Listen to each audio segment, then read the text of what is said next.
Hey, this is Becca with Reset and Restore. And I just want to pose a question today. How do we get to the root of disease? How can we prevent disease before it happens? Restore. Today I want to talk about the gut and the root cause of disease and how that's all connected. How stress can play into the cause of the dysfunction within our gut, and how that progresses into diseases. And when we look at sometimes when we look at, like, our Western medicine, we compartmentalize things and we don't see them in their wholeness. And so I just wanted to take a step back from the Ayurvedic perspective and how we look at things from a progressive viewpoint, and how everything is connected within our system, from our nervous system, our enteric nervous system, and how many nerves are within our gut lining, and how that can be connected to our brain and our thinking. And so when we're stressed and the nerves are sending those signals of being in stress, then it has an effect on our digestion and how we assimilate within our gut all those nutrients and such. So as I often do, I come to nature, come to the river, because it gives me inspiration, because I think everything that we can see within nature is a reflection of ourselves. So when we look at a tree and we look at the roots of the tree, right? And when we look at ourselves and our roots, what is the similarity there? Like, our roots is our gut, right? It's where things are assimilated, where the nutrients are coming from. So that whole pathway, and even within the trees, and we're getting into fall right now. So you see the leaves are falling, and it's a beautiful thing, and it's something that's conserving the tree's energy, right? And so what happens? The roots are trying to preserve and get ready for colder winter. So when we look, just observe the health of a tree, right? Is this tree healthy? I mean, it's okay, but like, some of the branches have been breaking off, and the trunk there's some irregularity. There's some hollow points within the tree. So could that be like a leaky gut? Look at this massive tree in the trunk. And the thing is solid. It's like a kapha tree. It's got good structure. Wow. And so it must have some solid roots that are anchoring into some good soil. Its environment is near the water. And it's stable, it's strong, it's full. Check out this tree. See, it might have some fungal issues. The microbiome in its gut down below is maybe reflecting here. So maybe some insects or something that's eating at this tree. It's causing it to be weaker. It's unable to assimilate from the roots to give it proper strength for good growth. So another common thing with any kind of kapha disorders is extra growth, right? So this tree is pretty solid. It's got this big, huge growth here, like from its trunk. What are those things that causes it? What's happening within the root? Are things flowing properly? Or are things getting stuck there? But it's functioning, right? Looks like a pretty healthy tree. And us too, like, we can function well even within our issues, even within, the growths, or when things get stuck, our body adjusts. It's so awesome that way. And we have this, self-referral mechanism where these signs, though, they can give us messages as to what's going on within our physiology. When you're feeling, a burning in your gut, that might be telling you have too much acid, right? So we need to neutralize that environment so that you can assimilate nutrients quicker. If you have too much flow, With too much fire and liquidity, then you're going to have diarrhea problems. If you have too much air and things are moving and drying out, right, then you might have constipation. Things might get stuck up, and then toxins are going to build within the system. When we're not digesting our food properly, then we're not breaking down proteins within our system, and our gut is having to deal with undigested food or partially digested, partially cooked food.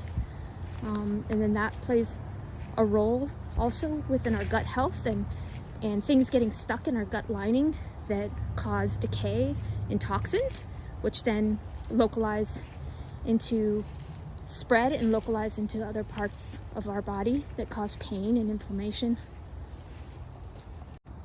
Nature, as is within our bodies, has to deal with the elements of the environment, and nature maybe doesn't have so much control of that. The branches have to bend with the wind and withstand storms, keep their roots strong, and the roots are kept stronger by withstanding those stressors, right? But in our physiology, we have the opportunity. We don't just stay rooted with the tree. We move, and we have choices into what we're going to put into our physiology. How are we going to create, that whole idea that you become what you eat, which is so true, right? Whatever we put into our body assimilates into our blood system, into tissues, into our muscles and fat and bones. It becomes us. So it's so important how we assimilate that knowledge and the environment that we have to create that nurturing place for the chemical reactions, for the absorption into our bloodstream, so that trickling down effect to all of our tissues creates nourishment and the ability to procreate, health and wellness. Back to the office. Let's look at the deeper connection of disease as understood by Maharishi Ayurveda and integrative medicine. In Ayurveda, we look at the pathway disease through the doshas, Vata, Pitta, and Kapha. Vata qualities within disease can be seen as excitation, such as overstimulation within the nervous system, irregularity, dryness, and degeneration. Pitta qualities within disease can be seen as heat, liquefaction, and inflammation. And Kapha qualities within disease can be seen as heaviness, dullness, congestion, growth, and toxicity, or what we call as ama. When we observe how these three doshas intersect within the digestive imbalances through the lens of Ayurveda integrated medicine, we see Vata causing irregularity of peristalsis, and evacuation leads to toxic buildup in our GI tract. Pitta imbalances can be seen within GERD, hyperacidity, gastritis, which causes chronic inflammation. And Kapha imbalances can be seen as a disruption in the GI mucus barrier and intestinal microflora. These doshas elements that play within our physiology out of balance can disrupt our body's ability to absorb nutrients, leaving our GI tract, our roots, weak, which manifests to disease. How this plays out when we look at the pathway of disease according to Maharishi Ayurveda and integrated medicine is in 6 stages. Accumulation, where the doshas increase in their quantity. Aggravation, where the spreading of the doshas become abnormal and they begin to get spoiled. And number 3, dissemination, where the doshas move out of their home and circulate within the body. At this stage, there may be low-grade symptoms such as aches and pains. 4, localization. Dosha localizes in a tissue and is sticky, which is the presence of ama, and becomes stuck at a site where the shrotas or the channels are narrow, causing clogging. The stickiness with ama together with the spreading and spoiled dosha creates a breeding ground for disease. In number 5, manifestation, disease manifests and can be clearly identified. The tissue is disrupted. With 6, which is chronicity, disease becomes embedded within tissues that body's natural healing mechanisms have a hard time reversing, and it becomes a long-term disorder. And when we look at a patient from an Ayurvedic perspective, we not only look at the disease, but we consider the patient's prakriti, their predominant dosha type by nature. For me, with a prakriti of Pitta Vata, I can be more likely to develop disease with excess heat, leading to inflammation of joints, eyes, and other organs. As far as the GI tract, I can be more susceptible to issues such as gastritis and ulcers. It's of primary importance for me to cool excess pitta and keep vata in balance with behavioral routines, meditation, yoga, and suitable foods. Herbs can be beneficial secondarily, and with manifestation and chronicity, I would need to have a multi-modality approach. One of the leading contributing factors that causes disease across all doshas is stress. As we could observe within the trees how the stressors of the environment and its elements of space, air, fire, water, and earth impact the tree from the roots to branches to the very sap, the digestive essence that permeates the life of the tree. It's just such an amazing thing. As we turn to look at our roots and our branches, we can see how the structure within our physiology, from the gut, the GI tract, to the nerves, that branches within at finer levels, and the channels carrying blood, oxygen, and nutritive elements, or our sap, are similar to the tree. Our sap, all the way from the gross to the finest of our DNA. Our mind has a direct effect on our digestion, which is why the factor of stress has such an impact on our health and the major factor toward disease. Our enteric nervous system, which is our gut-brain connection, has more than 100 million nerve cells lining our GI tract from our esophagus to our rectum. Its main role is to control digestion, from the breakdown of nutrients by enzymatic reactions to the movement of blood flow to deliver nutrients, to the secretion of mucus and providing a good means of lubrication.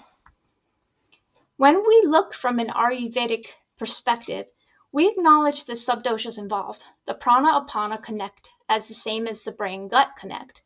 Prana and apana having a two-way connection.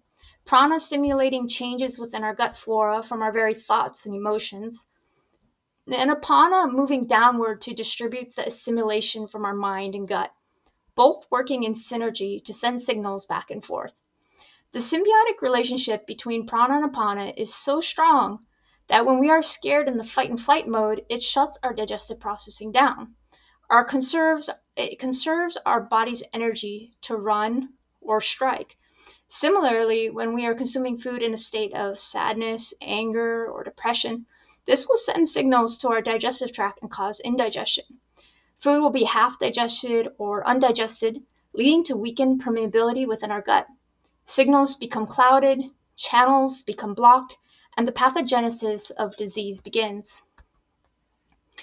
As an example, I will share personally, I've been in a big transition in life with moving, a new job, and irregularity of my routines. Due to a lack of this stability in my environment, it has caused stressors that have had an effect on my gut health. I've been recently feeling some joint pain, and my energy levels and immunity have been at lower levels. Being off schedule without good routines has been a huge contributing factor. My mind being a bit more foggy correlates to a foggy gut. I don't make the best decisions, I might eat more quickly, and not sufficient to my needs. As an Ayurvedic practitioner, I have knowledge that helps me to see these causative factors that I can begin to remedify. However, if I continue over a long period of time to follow incompatible routines, eat wrong foods at inconsistent times, and live in a continued state of stress, I will ultimately manifest disease. The beauty with Ayurveda is that I can catch these things early on and have a preventative approach. And in understanding this knowledge, I'm better to help my family and the community. And my hope is that we would all live in greater harmony and health and less stress. Jai Gurudev.